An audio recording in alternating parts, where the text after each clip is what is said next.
Wow! Good morning, guys! Nako, beautiful morning. Look at this. Kapag-harvest ako sa garden, isang pirasong okra. Ay, medyo hindi kagandahan itong isang to. Bigyan na natin sa mga doggies. Yeah? No. Ayan. Ilang pirasong mga Baguio beans. Isang piraso. Paisa-isa ang sitaw. There we go. Yan. Tapos, nakapag-harvest ako. Napakarami. Ayan. Medyo may maliit akong nakuha, kagaya nito. Maliit lang siya kumpara dito sa isa. Kasi mahirap tingnan, mahirap makita kapag nakatingala ka. Pero pwede na yan. Maganda yan, matamis yan. Sabi nga ng biyanan ko, mas gusto niya ang maliliit kasi manamis-namis. Dami guys, sino mo naman yan?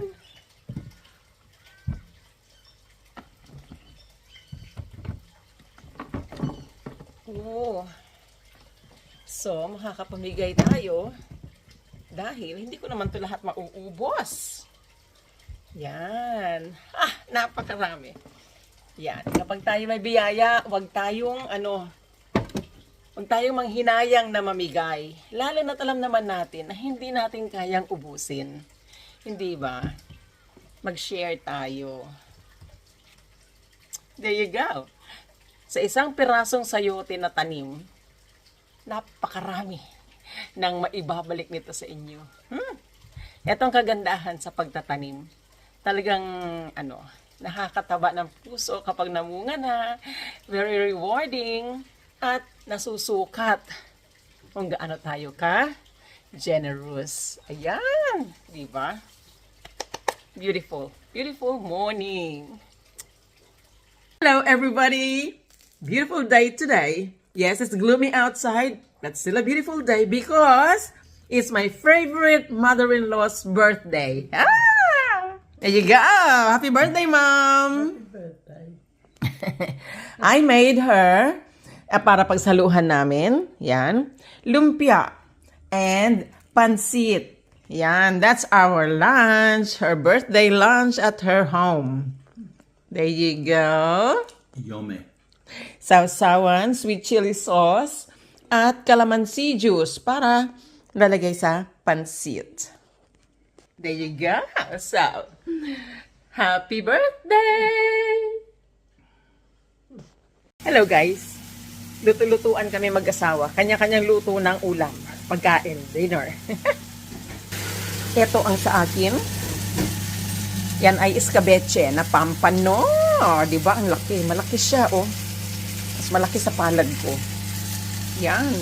At siya naman ay nagluluto ng kanya. Ayan, oh. Lamb chop at saka 2 itlog. O, diba? Saan ka nakakita ng dinner na may itlog?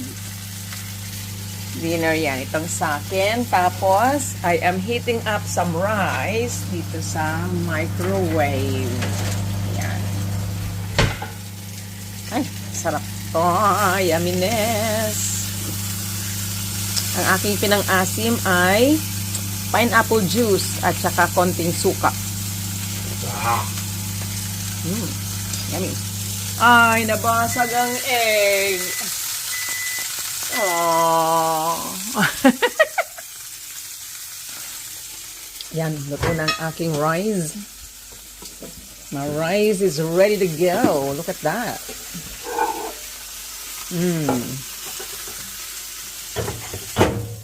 Yan, ganyan lang. Ngayon, hindi ko to mauubos ngayong ng isang upuan. So, kalahati lang yan ang kakainin ko. Ilalagay ko siya sa isang container. Wow. Oh. MacGyver. He's got invented a steak holder. Cook the fat. Cook the fat. Yan, para mahirap nga naman itayo yan, So, galing. Ang galing-galing. Can you grab me a container down there? Big one? Yeah, the big one. Oh, make it flat one. You know, the crystal, the glass. Yeah. Oh, don't drop the one at the top. Ako ang kinakabahan. Yan. Okay. Now, yes, there's something in it. So, yeah. Now I need this big one. Yep. Yan. Paano ba to?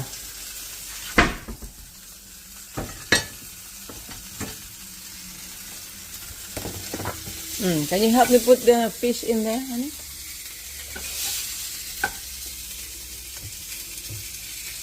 Why? Okay, quick. 1, 2. Bam. Yes. Now the sauce. Put the sauce in there.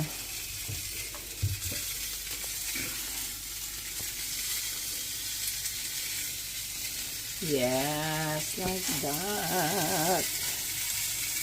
Kunin natin tong goodness. Okay. That's enough. Oh, good. My dinner is ready. Ta-da! Yumminess.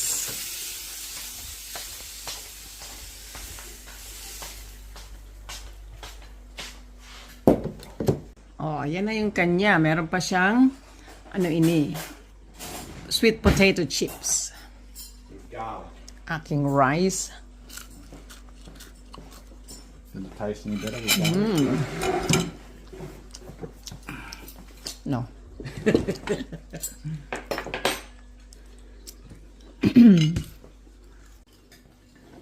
Here we are. Kukuha lang ako ng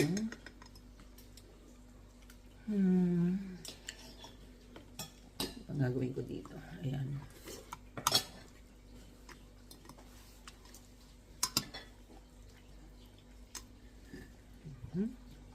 Alam niyo ba guys, binili ko to last 2 weeks ago. 3 weeks ago. Dalawa tong aking binili. Nung nagpunta kami ng Moruya. At ngayon ko lang naluto. Ano siya? Tawag dyan? Frozen. So, freezer ko siya. Fresh ko siya nung binili. Ay, no, it wasn't fresh, wasn't it? It was frozen. Yung frozen siya nung binili ko. Tapos, nalagay ko na lang siya sa freezer. Kasi hindi ko naman maluluto kaagad. So, there you go. My dinner, yumminess. Niwaan ko siya na napakarami para maluto yung loob. Kasi minsan, kapag frozen, yung buto o yung tinik ay madugo pa rin. Hindi naluluto masyado. So, ginanyan, talagang hiniwa-hiwa ko siya. Ginawa ko yung checkered.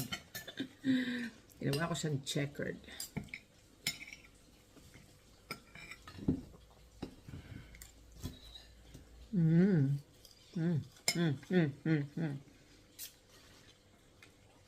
Wala akong gulay, pero it's okay. Kasi yung aking kanin ay may fiber. Dahil siya ay may white rice na may kahalong red rice. Yun. At saka, bahaw na siya. Kasi kahapon ko pa yan sinaing.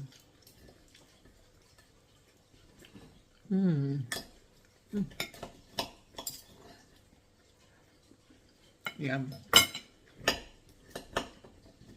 Here you go, guys. I'm going to finish our dinner. And we'll see you next time. Bye, God bless.